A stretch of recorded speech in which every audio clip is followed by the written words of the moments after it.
Okay guys, welcome back na naman sa aking YouTube channel. No? So ngayon pag-uusapan natin yung updates ni Nycro, which is sobrang solid. No?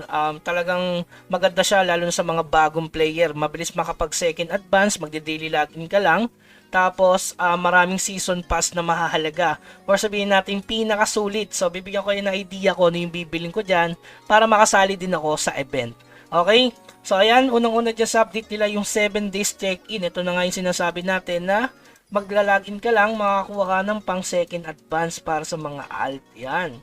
So, sakto na yan guys. 4 na HSOA yan. Tapos, 90 pieces na SOA. So, napaka-goods niyan. Yung pangalawa naman yan, mission completion, which is 6 yun mga bossing. So, ito, yan, medyo mahirap yan.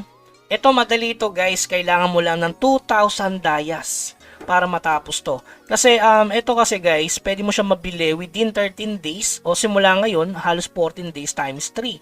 So halos 42 pieces yan. Basta bibili mo yung sa Alchemy, sa may Alchemy shop.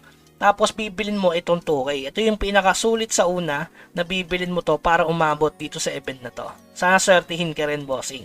So yun, naabot talaga to at makukuha mo yung sure ball na epic dito. So, dapat din yung palagpasin yan. 2K dayas lang, tas makakuha ka pa ng dalawang eto, para makapag-ayos ka rin ng transfigure mo sa Alchemy. So, pag nag-transfigure ka, baka makuha mo yung 6 nito, which is napaka-goods yun. Diba? So, nag-upgrade ka na, may nakuha ka pang reward na epic na yun, Alchemy. So, proceed tayo. Hindi lang naman yan yung sa mission completion. Meron dito na solid din para sa mga ano ito.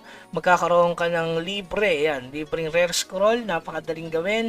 Siyempre, itong shiny crafting. Mysterious artifact incense burner. Yan, napakadali lang yan. Walang requirement dyan. Kung titapusin mo lang yung mission. At yung huli, itong Kingdom's Lost Key. Ito yung pinaka-the best sa lahat. No? Related to sa pangatlo nilang update. Ayan. So, in total nito, guys, kung tutusin nyo, 1, 2, 3, 4, 5, 6, 6 times 8, 48 plus 15, 63. Tapos yung daily pa nila, which is aabot ng 77 pieces. Paano yun, Kuya Bugs?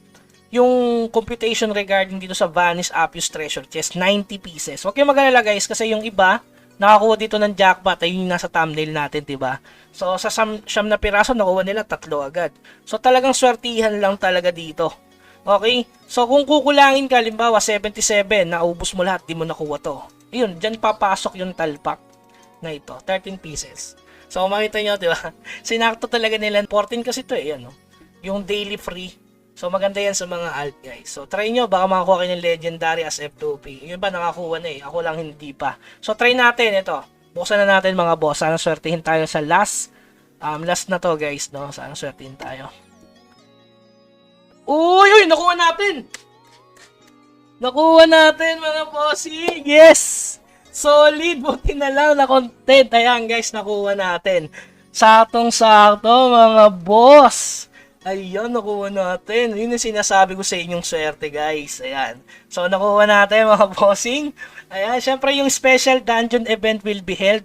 Yung sa special dungeon, ayan, mabilis ang drop ng HSOA bound. Sa special dito, starting dyan, mabilis daw makuha, sabi nila. Ayan, kita naman eh, meron siyang pag-angat oh. Higher seal oh. Nakita nyo ba yan? Naka ano siya oh. Naka-boost. Ayan, kita naman kung saan stage ang simula. Ayun, naka-boost siya. Kita nyo naman 5, 6, 7, 8, 9. So ayan, hanggang December 3 din yan. December 2 mga bossing. Tapos yung panglima, ito nga, yung 3 season pass. Gaya na sabi ko sa inyo, pwede nyo bilhin to. At etong, sa tingin ko, ang pinaka-solid dito. Ito solid din. Kaso may bayad eh. Yung ano lang tayo pang F2P. Ito pwede rin to kung di pa kayo third advancement. Okay, pero ito talaga bilhin nyo guys. Sobrang solid. Pero grabe, nakuha ko guys. Sakto. So yung huli, ito pinakamahirap. Yung 74 new item collection. Ayan, will be added. So regarding sa collection sa codex, guys, ito. Punta tayo sa gear. Nasa pinakababa. Puro plus 10 plus 11 yun. 74 pieces. So tier 2, walang tumaas doon. Yan kasi yung inuuna ko eh, pag open ko kanina, hinanap ko agad sa pinakadulo, syempre always lalagay nila yan. Sa pinakadulo, ayan. Ayan na. Itong untamable ba yan? Power 4, ayan. So 74 pieces, meron din sa taas na puro tier 2 guys. Okay, so sobrang dami yan, 74 pieces yan. So, yun lang naman yung update ni Nicro para sa araw na to. Ayan, sabi ko na sa inyo, pwede nyo makuha as F2P guys. So, may natitira pa akong kiss dito, which is bukas. Sana makuha ko yung natitira dito. Ayun, solid guys. Okay? So, yun lamang guys, may nakangiti sa aking mga labi. Hanggang sa muli, good luck. Sana makakuha rin kayo. Paalam.